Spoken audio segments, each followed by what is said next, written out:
Chapter number 17, Production Function.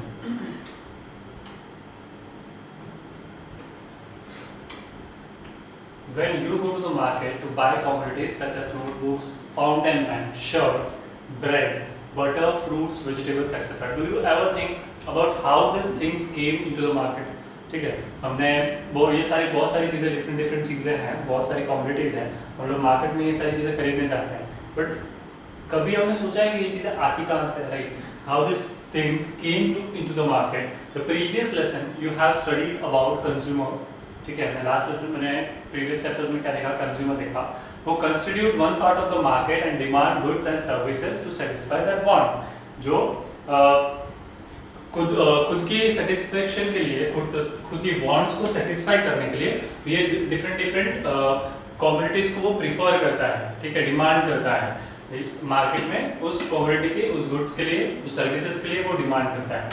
Now you will study the other part of the market, the producer, और एक तो producer और firms who produce goods and services for the satisfaction of consumers want. जो क्या करते हैं, goods को produce करते हैं, किसके लिए? For the satisfaction of consumer wants. Consumers की जो वांट्स होती है, मतलब हमारी जो वांट्स होती है, उन वांट्स को सेटिस्फाई करने के लिए वो लोग गुड्स प्रोड्यूस करते हैं.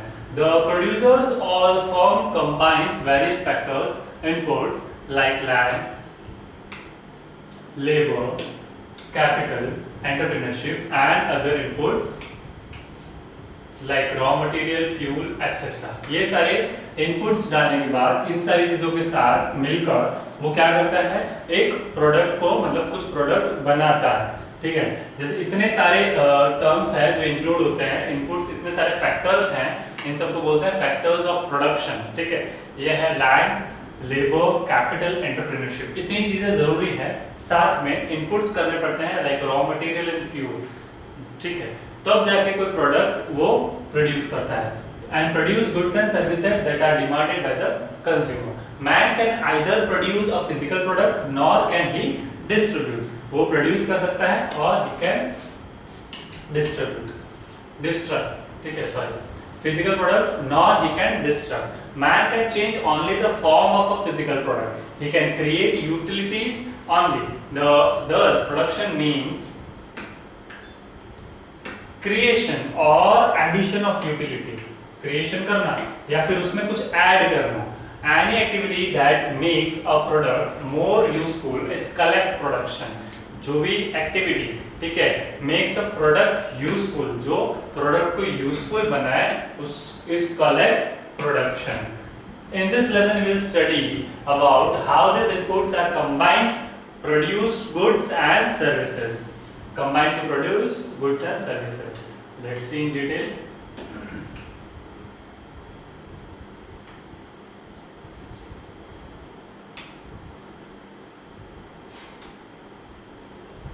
Meaning of production. Production may be defined as a process through which a firm transforms inputs into outputs. Production may be defined as a process that which a firm transforms inputs into outputs. ठीक है, ये एक process है जिसमें क्या होता है कि इनपुट्स जो होते हैं वो आउटपुट्स में कन्वर्ट होते हैं. इनपुट जो होते हैं वो आउटपुट्स में कन्वर्ट होते हैं. In this process of creating goods and services with the help of factors of production और inputs for satisfaction of human wants. Human wants को सेटिस्फाई करने के लिए ये सारी चीजों को किया जाता है. सारे ये फैक्टर्स को कंबाइन कर कुछ ना कुछ प्रोडक्शन करना, इनपुट्स को आउटपुट्स में कन्वर्ट करना, just only for the satisfaction of human wants. In other words, transformation of inputs into output, whereby value is added, जिसमें value भी add करते हैं, is broadly called production. इसको क्या कहेंगे? Is called production. This is important point. From here, a process through which a firm can transfer inputs into output. ठीक है, तो ये जहाँ पे input में से output होता है वो is the process of creating goods and services with the help of factors of production. Factors of production कौन से जो हमने पहले देखे, वो क्या क्या थे उसमें? लैंड, लेबर, कैपिटल, वो एंटरप्रेन्योरशिप, ठीक है, ये सारे। और inputs for satisfaction of human wants, in other words transformation of inputs into output whereby value is added is broadly called production। इसको बोलते हैं प्रोडक्शन, जिसमें वैल्यू ऐड करते हैं, ठीक है। एक छोटा सा एग्जांपल लाइक वुड। अब वो वुड जो बाहर से लेके आए हैं, ठीक है, उसको कट आउट होता है, उसमें फर्निशिंग होता है, उसमें पॉलिशिंग होता है, फिर उसको एक बेंच बनाया जाता है, उसमें से टेबल्स बनाए जाते हैं। तो वो जो रॉ मटेरियल था उसको कंप्लीट कर एक प्रोडक्शन में डालकर उसको एक फिनिश गुड करवाया, इनपुट में से उसको आउटपुट किया। So this is a part, this is called production. Let's move. wherever is used in the production for the commodity is called input, ठीक है। whatever is used in the production में जो भी चीजें यूज हो, ठीक है, कॉमोडिटी, उसको बोलेंगे inputs.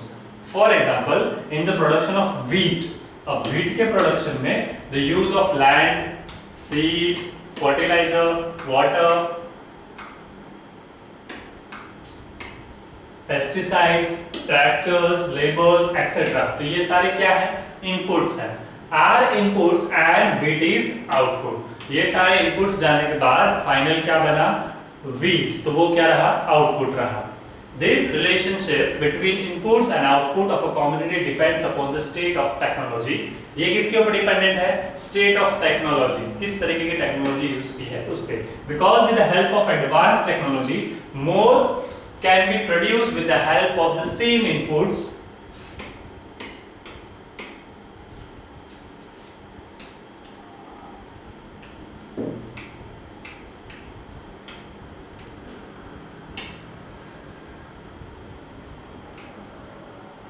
or the same output can be produced with the help of less inputs, ठीक है। अब ये सेम इनपुट्स को लगाकर अगर हम लोग मॉडर्न टेक्नोलॉजी यूज करते हैं तो उससे क्या होगा, ज्यादा आउटपुट क्रिएट कर पाएंगे। पुरानी मेथड्स को छोड़कर अगर नई मेथड्स को यूज किया जाए तो उससे क्या होगा, आउटपुट बढ़ेगा, प्रोडक्शन बढ़ता है, ठीक है। अगर एडवांस टेक्नोलॉजी यूज करते हैं तब सेम इनपुट्स को अप्लाई करेंगे तो, और same output can be produce with the help of less inputs, और कम इनपुट्स लगाकर ज्यादा आउटपुट को भी प्रोड्यूस कर सकते हैं।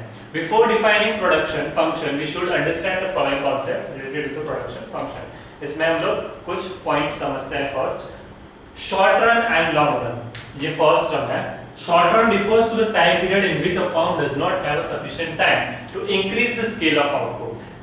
आउटपुट का स्केल बढ़ाने के लिए सफिशिएंट टाइम ना होता है तो वो शॉर्ट रन, ठीक है, शॉर्ट रन पीरियड है। टाइम पीरियड है in which firm does not have a sufficient time, उसके पास इतना सफिशिएंट टाइम नहीं है कि वो इतना ज्यादा प्रोडक्शन करे। Increase the scale of output, जो स्केल ऑफ आउटपुट है, जो डिसाइडेड है, जो हो रहा है, उसको इंक्रीज करता है। It can increase only the level of output by increasing the quantity of variable factors and making intensive use of existing fixed factors। कुछ fixed factors का intensive use करकर, ठीक है। It can increase only the level of output। ये level of output कब बढ़ेगा, by increasing the quantity of variable factor। Variable factors की quantity को बढ़ाकर to and making intensive use, और उसका हो सके उतना बेस्ट पॉसिबल यूज कर on the existing fixed factor. जो हमारे पास फिक्स्ड फैक्टर्स है उसका बेस्ट आउटपुट निकाल कर, जितना हो सके उतना उसको ज्यादा यूटिलाइज कर। On the other hand long run refers to, अब लॉन्ग रन किसको बोलेंगे, long run refers to the time period in which the firms can increase the scale of output by increasing the quantity of all the factors inputs simultaneously and in the same proportion। उसमें factors of production जो भी है उसको increase कर quantity of factors of inputs उसको increase कर क्या करेंगे, जब जो फर्म है वो प्रोडक्शन बढ़ाएगी, जब ये सारे quantity of factors को बढ़ाकर, तो उसे बोलेंगे लॉन्ग रन में, ठीक है। The distinction between fixed and variable factors is relatively only in the short run, but the distinction disappear in the long run। Fixed factors and variable factors, ये देखते हैं। अभी ऊपर एक fixed factor बढ़ा है। Fixed factor are those factors of production whose quantity cannot be hanged with the change in the level of output। इसमें ये इंपॉर्टेंट है, जिसकी क्वांटिटी हैंग नहीं होती है जब भी change in the level of output देखने मिले तब। For example the quantity of land, machinery etcetera can not B hang during the short run. अब ऐसे सिचुएशन में, शॉर्ट रन वाली सिचुएशन में फैक्टर्स और नहीं बढ़ सकते, तो ये लैंड जो है, लैंड तो उतनी ही रहेगी, उसमें कोई कम ज्यादा नहीं हो सकता है, ठीक है। लैंड जितना प्रोपोर्शन हमारे पास है, लैंड उतना ही रहेगा, उसमें ज्यादा प्रोडक्शन किस तरीके से करना है डिपेंड्स ऑन अस। लैंड हमारे पास है उतना ही है, मशीनरीज जो है वो उतनी ही है, ठीक है। On the other hand variable factors are those factors of production, वो ऐसे फैक्टर्स ऑफ प्रोडक्शन होते हैं whose quantity can easily be hanged with the change in the level of output। उसके आउटपुट में चेंज होने की वजह से उसकी क्वांटिटी में भी चेंज देखने मिलता है। For example we can easily change the quantity of labour to increase और डिक्रीज द प्रोडक्शन, ठीक है। फॉर एग्जांपल उन्होंने बताया कि लेबर्स के इंक्रीज और डिक्रीज करने से प्रोडक्शन में चेंज ला सकते हैं, ठीक है। यहाँ पे ऊपर हमने देखा कि लैंड में कुछ इतना ज्यादा वेरिएशंस नहीं दिखा, लैंड जो फिक्स हमारे पास है उतनी ही है, बट अगर प्रोडक्शन अगर इंक्रीज कर रहे हैं तो कैसे, अगर लेबर का कम ज्यादा किया तो उसमें उनको इंक्रीज डिक्रीज देखने मिल सकता है। अगर इंक्रीज करना है तो लोग लेबर्स बढ़ा सकते हैं और डिक्रीज करना है तो लेबर्स कम भी कर सकते हैं। Level of production and scale of production, when any firm increases production by increasing the quantity of one factor input whereas the quantity of other factor inputs keeping constant। इसमें कोई change नहीं करना है other factors को, ठीक है। यहाँ पे एक और बात, when any firm increase production by increasing the quantity of one factor, एक फैक्टर इनपुट का बढ़ाकर where the quantity of other factor inputs keeping constant, it can increase the level of production। But on other hand, when the firm increase the production by increasing the quantity of all the factors of production simultaneously and in the same proportion, it increases the scale of production। एक situation ऐसी जिसमें सिर्फ एक ही quantity of production, एक ही factor of production को बढ़ाया, बाकी सारे फैक्टर्स को कांस्टेंट रखा, और ये दूसरी कंडीशन जिसमें सारे के सारे फैक्टर्स को बढ़ाया, ठीक है, उसमें किसी को नहीं रोका, it increases the scale of production. 17.2 definition of production function। In economics, production function refers to the physical relationship between inputs and output under the given technology। In other words, production function is a mathematical function, technical engineering relationship between inputs and outputs such that a given combination of factors, inputs and technology at a given period of time, the maximum possible output can be produced, such as land, labor, capital and entrepreneurship। If there are two factors, inputs labor L and capital K, then production function can be written as Qx is equals to F bracket में L and K, where Qx is a quantity of output commodity X, quantity, ठीक है, Qx क्या है, quantity। F is a function and L and K are the units of labor and capital respectively। L for labors and C उन्होंने रखा capital के लिए। It says that quantity of output depends on unit of labor or capital used in the production। Here, 2 points are worth considering। Firstly, production function must be considered with a reference to particular period of time, example short period and long period। Secondly, production function is determined by the state of technology। या तो फिर दो तरीके से यहाँ पे दो points में उन्होंने इसको क्लैरिफाई किया है। Firstly, production function must be considered with a reference of particular period of time। ये production function particular period of time के बेसिस पे, या तो फिर short period, ठीक है, and long period, मतलब short period and long period दोनों इसके एग्जांपल इन्होंने दिए हैं। Secondly क्या है, production function is determined by the state of its technology. वो कौन सी टेक्नोलॉजी को यूज कर रहे हैं, तो एकदम मॉडर्न मेथड यूज कर रहे हैं या फिर ट्रेडिशनल मेथड यूज कर रहे हैं। फॉर एग्जांपल मॉडर्न मेथड की बात करूं तो they were do agriculture with the help of tractor, और एक जो बुलक वगैरह को यूज कर कर, बैल वगैरह को यूज कर कर वो लोग प्रोडक्शन किया करते थे, वैसे वो एग्रीकल्चर करते हैं। तो वो एक तरीके से एकदम ट्रेडिशनल मेथड और एकदम मॉडर्न मेथड, इस तरीके से इन्होंने यहाँ पे बताया। शॉर्ट टर्म प्रोडक्शन फंक्शन क्या होता है? Production function that shows the changes in output when only one factor is changed while other factor remains constant। जैसे हमने पहले देखा था शॉर्ट रन का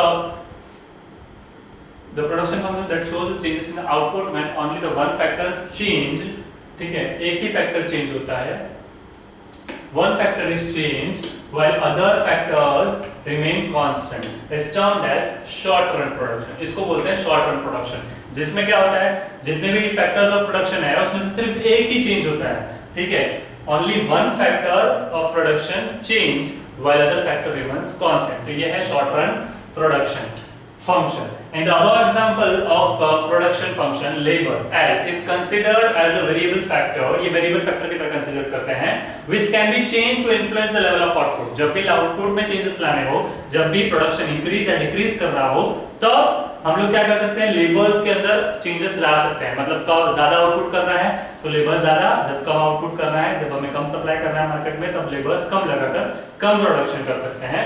सो ये क्या है, वेरिएबल फैक्टर, चेंजेस इसमें देखने मिल सकते हैं to influence the output. The other factor like capital के is fixed factor.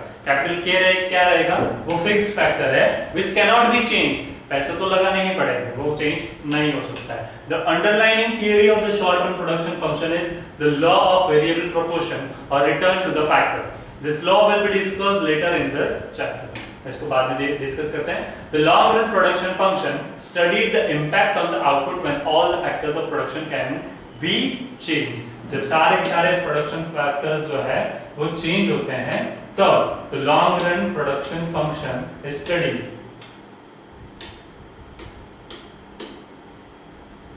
impact on the output when all the factors, जिसका आउटपुट पे इम्पैक्ट देखने मिलता है, तो ये सारे के सारे फैक्टर्स जो होते हैं प्रोडक्शन, उन सबको फैक्टर्स ऑफ प्रोडक्शन उन सबको चेंज किया हो, उन सब में वेरिएशंस लाए हो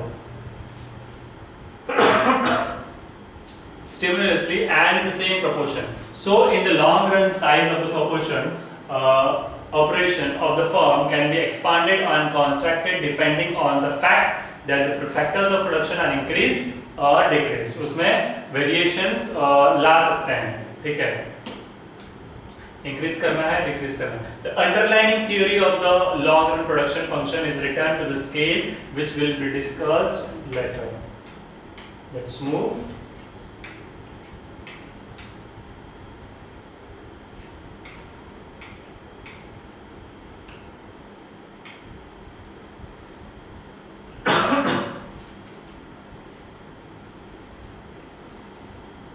हमारे पास यहाँ पे है first TPP, total physical product. Total physical product is the total amount of a commodity,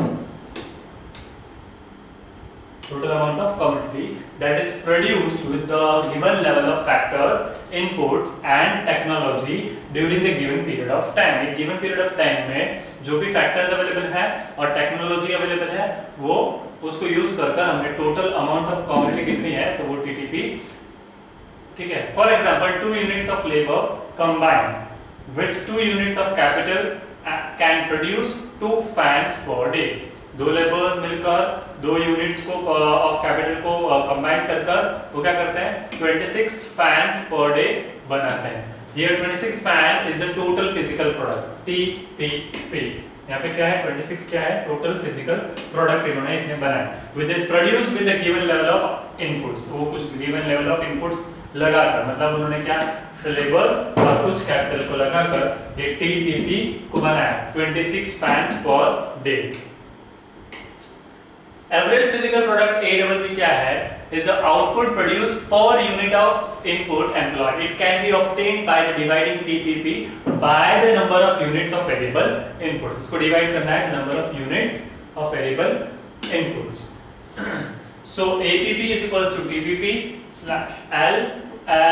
L is a unit of labor। L क्या है यहाँ पे, unit of labor। For example, if 10 workers make 30 chair per day, 10 workers मिलकर 30 chair per day बनाते हैं, the APP of worker per day will be 30 divided by 10 is equals to 3 chairs। तो APP क्या रहेगा इनका 3 choice. Here the productivity of factors increases, productivity बढ़ी, it implies that the output per unit of input has increased. Marginal physical product भी है MPP of an input is additional product output that can be produced by employing one more unit of the input while keeping other inputs constant. एक add करना, दूसरे सारे को constant रखना. For example if 10 tailors can make 50 shirts per day, 10 tailors मिलकर क्या करते हैं 50 शर्ट्स बनाते हैं per day per day, and 11 tailor can make 54 shirts per day. The marginal product of 11 workers will be 54 minus 50 is equals to 4 shirts per day. तो ये क्या है marginal product. We can further clarify about the concepts. इसको यहाँ पे देखते हैं TTP, APP and HPP of fans per day in a short run. यहाँ पे दिया हुआ है, इसे ध्यान से देख सकते हैं आराम से.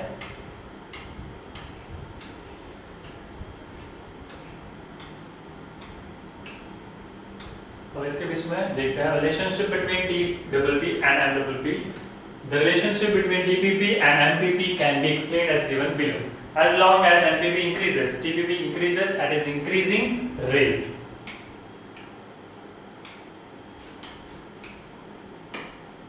When MPP falls but remains positive, ये जब fall होता है MPP falls and remains positive, TTP increases but diminishing rate. TTP increase होता है but कैसे diminishing rate पे? When MPP becomes 0, TPP is maximum. जब ये 0 रहता है तब इस क्या होता है maximum रहता है TPP. If MPP becomes negative, TPP starts decreasing.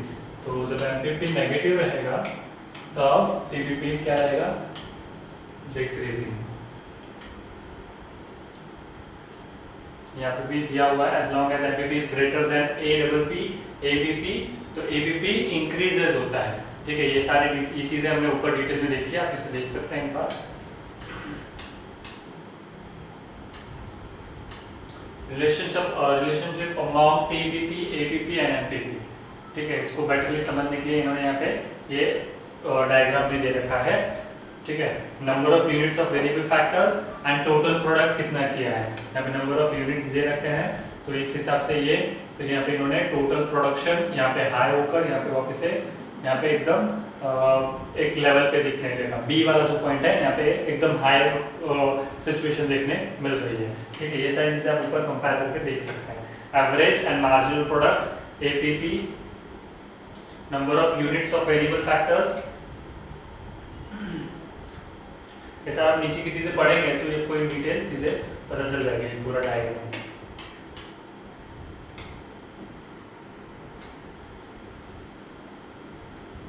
The law of variable proportion is short period production law.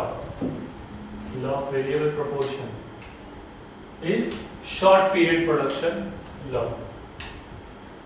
It is also called returns to the factors. Let us first understand the meaning of variable proportion in the production process when only one factor is varied and all other factors remains constant. As more units of variable factors are employed, the production between fixed and variable factors goes on changing. ये change होता ही रहता है. So it is termed as the law of variable proportion. This law states that if you go on using more and more units of variable factor labor with fixed factor capital, the total output initially increases at an increasing rate but beyond a certain point. ये increasing रहता है but कुछ certain point तक. ठीक है, क्या होगा कि लेबर्स को हम लोग अपने हिसाब से सेट कर सकते हैं. जब चाहिए जितने ज्यादा उतने ज्यादा रख सकते हैं, जब चाहिए उतने लोगों को निकाल भी सकते हैं. तो उससे क्या होगा बट एक फिक्स्ड अमाउंट पे. ठीक है, कैपिटल तो हमें लगना ही पड़ता है. Increasing at the increasing rate but beyond a certain point, एक सर्टेन पॉइंट तक. It increases at the diminishing rate and finally falls. Diminishing rate increase होगा पर finally वो fall होगा. This law was initially called the law of diminishing returns. Marshall, who applied the law only in agriculture sector, but modern economics called it the law of variable proportion. Modern economics is a variable proportion and proposed its applicability to all the factors of the economy. Marshall ने इसे apply किया था only on agriculture sector पे. assumptions of the law operates under the following assumptions. जो law है ये कुछ following assumptions के अंदर operate होता है. The firm operates in the short run. First वाला है firm operates in a short run period. There is no change in the technology of the production. The production process allows the different factors ratio to produce different levels of output. All the units of variable factors are equally efficient. All full substitutability of the ability of the factors of production is not possible. According to the law, when we employ more and more units of variable factor with a fixed quantity of other factor and technology, the marginal product of the variable factors first increase and then decrease. क्या होता है कि जब भी we employ more and more units, क्या होता है more and more units of variable factors लगाते हैं कब, जब fix quantity of the other factors रखते हैं तब. And technology marginal product of the variable factor, तो क्या होगा technology marginal product of the variable factor will first increase and then वो क्या होगा डिक्रीज होगा. In other words, with the employment of more and more units of variable factor with a fixed quantity of the other factor, the total product first increase. total product क्या होगा पहले उसमें first increase होगा, then start decreasing, फिर धीरे धीरे वो decreasing होना start होगा. It means that in short run labor is only a variable factor. Short run period में क्या है, labor variable factor में रहेगा. Return or to labor or marginal product of labor initially increases, but as more units of labor are employed, its MPP declines and may also becomes negative. जितने ज़्यादा labours को include करोगे तो क्या होगा, MPP increase हो, decline होगी और वो नेगेटिव में जाएगा. There are three phases of the return of the variable factor which is discussed below. Three factors है, कुछ phase 1 है increasing return to the factor. In this phase, TPP increases at an increasing rate and marginal product of the variable factor. TPP क्या होगा, increase होगा यहाँ पे, increasing rate पे होगा. Marginal product of the variable factor, labor increase होगा. In the end of this phase, MPP is maximum. MPP and पे क्या देखने मिलेगा, maximum देखने मिला. So this is the phase of increasing returns to the factor. Second phase होगा diminishing return to the factor. यहाँ पे हमने देखा increasing, अब इसमें diminishing भी होता है. In the TPP increases but diminishing rate of MPP declines but remains positive. Decline तो होता है but positive रहता है. At the end of the phase MPP is 0. इसमें MPP end में 0 देखने मिलता है. At this point TPP is maximum. So this is the phase of diminishing return to the factors. Third phase होता है negative return to the factors. In this phase, MPP declines and it becomes negative. Here the TPP also starts falling. It operates from the level to output where MPP of labor is 0, but subsequently becomes negative. वो negative भी रहता है. ठीक है. Table 17.2 given below illustrate that the three phases of the law variable proportion. ये diagram में तीनों phase बताया हुआ है. ठीक है, किस तरीके से चेंजेस होने की वजह से वेरिएबल होता है, चेंज देखने मिलता है, डिक्लाइन हो जाता है, इंक्रीज होता है. ठीक है, यहाँ पे हम लोग फेज 1, 2 एंड 3 तीनों देख पा रहे हैं. टीपीपी एंड एमपीपी यहाँ पे है, यूनिट ऑफ लेबर यहाँ पे दिए हुए हैं. किस तरीके से यूनिट ऑफ लेबर जो है वो इनिशियल फेज 1 से फिर फेज 2 पे जाते वक्त इंक्रीज और फिर धीरे धीरे declining stage.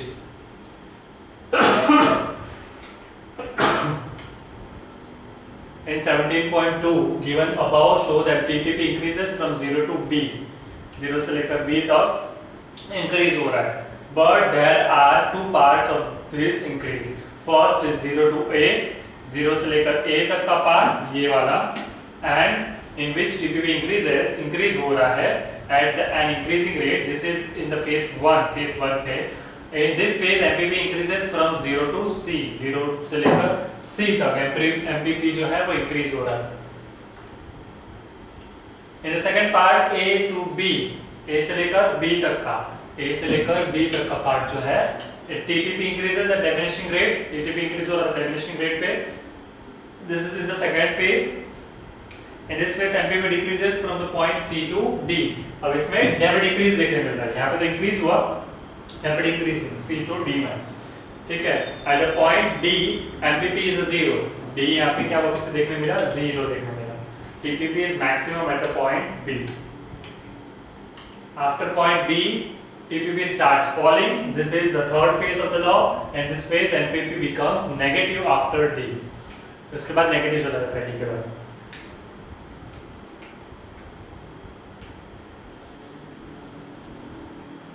17.7 reasons behind different phases of the law of variable proportion, ठीक है। वेरिएबल प्रोपोर्शन के लॉ के phases के पीछे के रीजन है, कुछ डिफरेंट phases है। फर्स्ट है, in the phase 1 we can get increasing return to the variable input because greater uses of variable inputs makes it possible to utilize fixed individual factors more efficiently and also to introduce a greater division of labor and specialization, ठीक है। यहाँ पे important है, we get increasing factors to the variable input, variable input जो कम कर सकते हैं, ज्यादा कर सकते हैं, ऐसे जैसे कि लेबर की बात हुई थी, जब हम चाहे तब इंक्रीज कर सकते हैं, जब हम चाहे डिक्रीज कर सकते हैं। Because greater use of variable inputs makes its possible to utilise fixed individual. इस वजह से क्या फिक्स्ड इंडिविजुअल फैक्टर जो है उसका अच्छे से यूटिलाइजेशन हो सकता है, मोर एफिशिएंटली। मशीन्स वगैरह है वो फिक्स्ड है, लैंड है वो फिक्स्ड है, तो उसका अच्छे से यूज हो सकता है। And also to introduce a greater division of labour and specialisation, it leads to the optimum combination of fixed and variable inputs. इसमें ऑप्टिमम कॉम्बिनेशन देखने मिलता है, ठीक है, इसमें एंड वेरिएबल इनपुट्स में। फेज 2 होता है we get diminishing return to the variable inputs because in this stage the proportion between variable and fixed inputs has crossed the optimum proportion between them, and a variable input such as labor has less and less fixed input to the work with. इसमें ये important है, diminishing to the variable input because in the stage the proportion between variable and fixed inputs has crossed the optimum proportion between them, and variable inputs such as labor has less and less fixed input to work with, ठीक है। उससे क्या होता है, continuous धीरे धीरे कम होने लगता है, वो सेम उसी चीज पे वर्क करने से क्या होगा, continuous less and less fixed inputs पे वर्क विद, उसके साथ वर्क करते करते। Phase 3 है, the variable input becomes too much relative to the fixed inputs which obstruct the production process and therefore result in the fall of TTP because MPP becomes negative। यहाँ पे MPP क्या हो जाता है, negative हो जाता है। So phase 3 is called the stage of negative return। इसमें नेगेटिव रिटर्न देखने मिलता है phase 3 में। तो the variable factors, so phase 3 is called the stage of negative return to the variable factors। 17.8 law of diminishing marginal product, the law of variable proportion is an extension of the law of diminishing return to the factor। The law of diminishing return to the factor states that as more and more units of variable factor are employed with the fixed factor and technology, its marginal product eventually declines। जितना हो सके उतना ज्यादा इसको क्या करेंगे, the law of diminishing return of the factor states that जितने ज्यादा more and more factors, units of variable factors को employed करेंगे with the fixed factor के साथ और टेक्नोलॉजी के साथ, तो क्या होगा, मार्जिनल प्रोडक्ट क्या होगा, उसका डिक्लाइन हो जाएगा। The difference between this law and the law of variable proportion is that the former does not take into account with increasing return of the factor. According to the law of diminishing return to the factor, the firm can operate only in the phase 2 and 3 of the law of variable proportions। Hence, the law of diminishing return to the factor is a part of more general laws to the variable proportion। यहाँ पे 17.2 में दिया हुआ है, the law of diminishing return of the factor operates after point A on TPP curves and point C on MPP curves। Early economics believed that diminishing return to the factor sets in only in the agriculture। diminishing return किसमें होता है, of factors set in the agriculture land as was fixed, क्योंकि वो fix होती है, जितनी land होती है उतनी ही होती है. It did not apply in industry. Industries में अप्लाई नहीं होता है. As a sector of continuously underwent technical upgradation, क्योंकि वहां पे कंटिन्यूअस क्या होता है, टेक्निकल अपग्रेडेशन देखने मिलता है. However industry can postpone setting in and diminishing return with the technical advancing, तो वो उसको पोस्टपोन कर सकते हैं. ठीक है, कुछ भी एडवांसमेंट करने को टेक्निकल बेसिस पे. If technical advancement do not take place, there is no increase in the efficiency of the factor inputs. अगर टेक्निकली उसमें एडवांसमेंट नहीं देखने मिलता है तो क्या होगा, efficiency of factors of inputs increase नहीं होंगे. ठीक है, जैसे जैसे टेक्नोलॉजी चेंज हो रही है वैसे वैसे अगर हम लोग चीजों को अप्लाई नहीं करेंगे, राइट. फॉर एग्जांपल अगर हम लोग पहले से लिखते ही रह रहे हैं तो ठीक है, एक मतलब वो क्या होगा, उसमें कोई चेंजेस देखने नहीं मिलेंगे. और इंस्टेंट के जब तक हम लोग लैपटॉप्स एंड कंप्यूटर्स को फास्ट टेक्नोलॉजी यूज नहीं कर रहे हैं, ठीक है, तो हम लोग उसी में हम लोग लिखते ही रहेंगे, उसका कुछ अपग्रेडेशन नहीं हुआ. ठीक है, वही डेटा को अगर हम लोग कंप्यूटराइज रखें तो वो उसके बहुत सारे दूसरे भी बेनिफिट्स मिलते हैं. The diminishing return shall be applicable even in the industry.